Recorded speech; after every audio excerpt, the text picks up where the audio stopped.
Alright folks, so it's Yat Kean here from Trying Ground. Welcome back to another review video. So featuring this device, the iQOO 12 5G in Malaysia.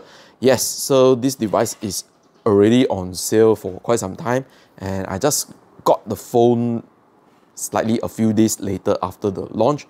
And here is my full review on this device. Let's start off things with the cameras on this iQOO 12. A brief introduction on the rear camera. So it has a triple camera setup on the back here, which includes a 15 megapixel main camera, a 50 megapixel ultra-wide camera, and a 64 megapixel ultra-wide camera.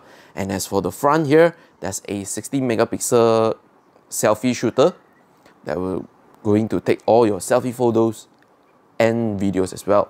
For photography performance, the main camera on this iQOO 12 always deliver the best photo experience.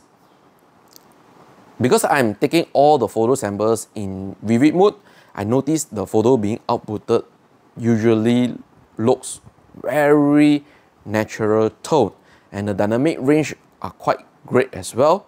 So you don't really have to worry about your photos when you are shooting with the main camera on this iQOO 12. The story is also same for the ultra-wide camera as well. If you are shifting lenses from the main camera to the ultra-wide, you don't notice there is any color changes, which is good.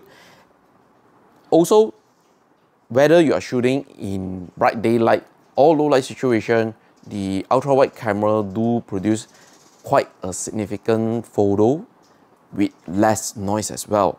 And the dynamic range looks great as well on the ultra-wide camera. Meanwhile, for the Periscope telephoto camera, the photo output looks quite great, and despite it has a 100 times digital zoom, I would highly recommend to keep it within the 30 times digital zoom, because within that 30 times digital zoom range, the photos are quite serviceable to upload to your social media accounts. And for the selfie camera, I noticed the photos turn out to be quite good. The dynamic range are okay, though I noticed like for human subject, the color sometimes look a little bit pale, especially for my skin. Just a little bit. What do you think? Let me know in the comments. To enhance the photography experience, there are multiple modes available for this iQOO 12 over here. So firstly, I want to talk about is the night mode. So the night mode here only works for the rear camera. This is a flagship phone, right? But why only works for the rear camera? I do not know. We'll wait for iQOO perhaps to include in the future software update. But night mode here makes the photo looks really fantastic, be it whether for the ultra wide, the main camera, and the telephoto camera as well. Up next, Supermoon. So if you love to take the moon shot, use this feature, and it supports up to 100x digital zoom. I would say the photos output from the Supermoon at 100 times digital zoom looks a little bit soft, just a little bit soft when compared to the competition, but nonetheless, it's a splendid smartphone and is capable to do the moonshot. So the last one I want to highlight is the Astro mode. So with the Astro mode, you have the option to just shoot the sky as it is, or add in some augmented reality onto it. I tried it with and without the augmented reality, the AR feature on this Astro mode, and I think it's quite a little bit gimmicky, but it's quite cool if you want to share it with your friends. And also the photos will turn out bluish. I'm not sure why, but do take note on that. As for the videography, let's take out the elephant in the room. The selfie camera only limited to 1080p 30 frames per second video recording. Nonetheless, the 1080p 30 frames per second video here looks quite okay, quite serviceable. 5G 1080p 30 frames per second, and in bright daylight area, yeah, you can see how is the video looks like. Now this video is being shot with the iQOO 12 5G front-facing camera, portrait video at 1080p, 30 frames per second. What do you think? Okay, I'll set the bokeh effect into the medium level. So, what do you think? I think it's look pretty good, to be honest. So the main camera can capture videos up to 8K 30 frames per second. That is amazing. But for this review video, I am only going to show you samples being shot up to 4K 30 frames per second. And the video output from the main camera is truly amazing, gorgeous. Most of the time, if you are going to do a lot of vlogging or maybe slightly professional-ish content, yes, it is able to deliver it.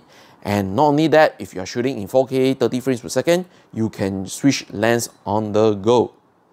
However, do take note that if the lighting condition is not suitable for the telephoto camera, yeah, you will be using digital zoom via the main camera. Take note on that.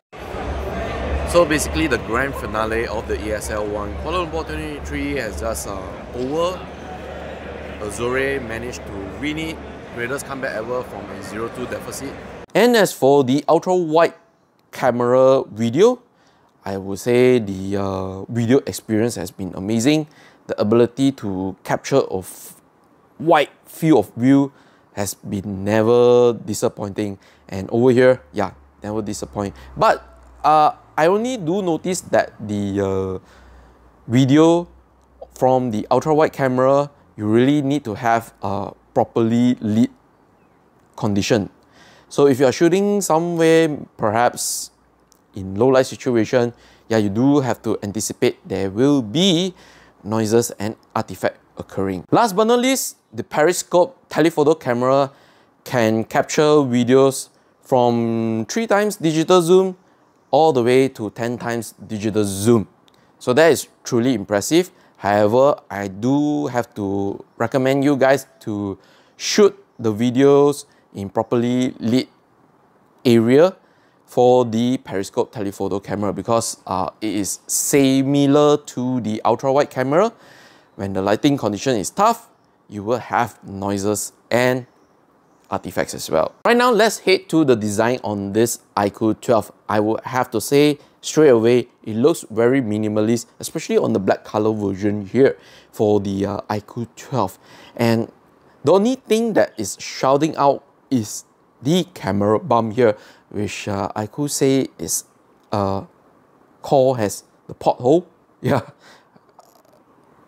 Well, it's their naming. We can't say much. And yeah, especially for the black version over here, I kind of like the surface treatment they have done onto it. It's nice, it's silky smooth. And also, if you really truly look at the back cover glass here, okay, there are a curved contour onto it, allowing you to rest onto your palm without the feel of the sharp edginess. So that is a plus point for the iQOO team designers. You know, they pretty much done a good job. And also thanks to that flat display, the cool aluminium sides with the power button and the volume rocker being flush on the right side.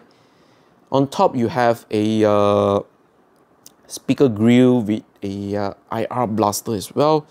And then at the bottom, you have your SIM card slot tray here with the USB Type-C charging port and another speaker grill. So on the left side, pretty much there's nothing. Now let's talk about the performance on this iQOO 12. A little bit brief introduction for the internal specification is powered by the Snapdragon 8 Gen 3. For the Malaysian market, you only have one option, 16 gigs of RAM, LPDDR5X, and 512 gigabytes of internal storage, which uses UFS 4.0. So what does this mean? I'm not going to show you benchmark numbers, but this internal specification is capable to deliver ultra fast performance. So if you need a flagship smartphone to deliver fast performance, this is the one for you. Throughout my usage, I have been rendering 4K 30 frames per second video, 20+ minute video on this device, and is really fast. Takes slightly more than 10 minutes and it's just render done. I can just straight upload to the YouTube channel and done with it. Everything, I think if you truly want to render video, upload to the YouTube channel, I think everything mostly done within an hour. That is capable. And if you are playing mobile gaming on this device, this is no slouch as well. The performance here is capable to keep up with the demands such as game titles Genshin Impact. At 60 frames per second, higher settings, not an issue, just play as it is. For the final part of the performance, I need to highlight the FunTouch OS over here. So it's actually using the FunTouch OS 14, as you can see, and is running the latest Android 14 as well. To be honest, I don't think there's anything special about the FunTouch OS over here. If you are just a general user, it's pretty much easy to get up and used to its environment as well. But the only thing, if you want me to complain from the FunTouch OS, is definitely the bloatwares. So there is so many things. You have hot apps, hot games. I don't think we need that hot apps, hot games, and so much more. Just give us the basic apps that we are required to, and we are pretty much done. Yeah, so I think there's a little bit of cleanup you need to do if you are going to purchase this iQOO 12 in Malaysia and for the global market as well. Now, the next one we want to talk about is the display and audio performance. So this iQOO 12 is actually using a 6.78 inches AMOLED display that supports up to 144Hz refresh rate and also a resolution of 2800 by 1260. The brand also mentioned that the peak brightness on this display is capable to reach at the max peak brightness of 3000 nits. And as usual from a AMOLED display panel, you basically getting a really nice, vivid, saturated colors on the display over here. You won't going to find any fault, and the scrolling experience, especially with the 144Hz over here, has been tremendously good. For the audio department on this iQOO 12, the dual stereo speakers here sound really loud, quite nice, and also you have the option to do some adjustment, but there's no Dolby Atmos adjustment over here, so you can just use this audio super resolution, or you can use the super audio over here, which either you can choose the modes over here. AI is as default, and then you can choose movies, games, and music. So right now I'm going to show you a sample of a video playing to check out the display and the audio performance. And this is how the packaging looks like. So it has the iQOO branding and the... And then let's talk about the battery performance on this iQOO 12. So it has a 5000 mAh battery over here that supports 120 watt flash charge, and the adapter is included in the packaging as well. The battery life here has been tremendously good.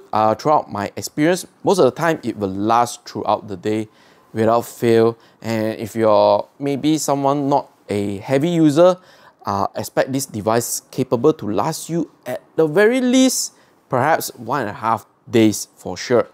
And when you really need to top up back the battery juice, the fast charging support here is truly tremendously good. Even though I'm actually using my own personal 65 watt fast charger, it still charged up pretty quick on this device. So it's time to wrap things up on this iQOO 12 video review with my final verdict. So being priced in Malaysia for 3,399 ringgit Malaysia, you have two color options, black color variant here, and also the white color. I think this is a perfect device for those who wants the latest Snapdragon chipset device, the Snapdragon 8 Gen 3 over here, and also doesn't break their bank. priced at 3,399 ringgit Malaysia, I think is quite pretty much value for the money, especially what is actually offered here for the users. And for me, with that said, I highly recommend this device to put in your list, or perhaps if you're looking for an upgrade, you should be considering it. And for rating, I'll give it a solid 8.4 out of 10. Yes, that is truly great scoring for this iQOO 12 for a flagship device that is powered by the Snapdragon 8 Gen 3. And with that said, I think it's time for me to bid you guys farewell. But before that, do take note that this review is being made possible thanks to a loan sample review unit from iQOO Malaysia. And because this is not a paid content, therefore there is no final approval, no creative input from the brand itself. They are watching it at the same time. So take note on that. And everything is based on 2 weeks of usage. And subsequent software updates might create a deferred experience for you. So, and that, I'm gonna bid you guys farewell. And I need to give you guys the final wording. Hey, if you're still new to the YouTube channel, please go ahead and subscribe. Follow us on the social media. Last but not least, make sure go and head to the website trendground.com to read all the news happening in Malaysia and international as well. And now, see you guys in the next one.